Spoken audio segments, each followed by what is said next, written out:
almost inevitably, if you're writing a book about business, you're going to think about investments that have performed well and those that have not performed so well.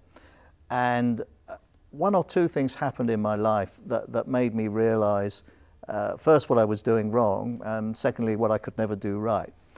Talking about what I was doing wrong, I did work for a sovereign investment company, and they have the best experts worldwide. Excellent people, highly paid, and they really understand the market, currency, bonds, quoted, unquoted stocks, real estate. Any deal they know about. And when you're working with them, you realize how far down the queue you are if you've heard about a good deal. Whatever you think you know, these guys have already discounted in the price and taken a position. So never think you're going to make a sudden killing if you're talking about a global stock or a global investment of any nature.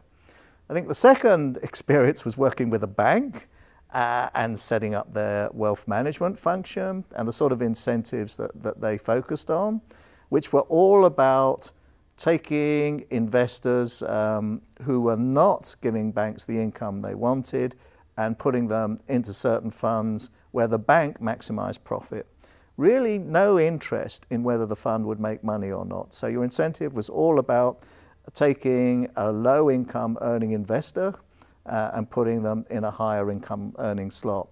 Those were very interesting. In terms of my thoughts on investment, there is an emotional value, and that's different from the real value.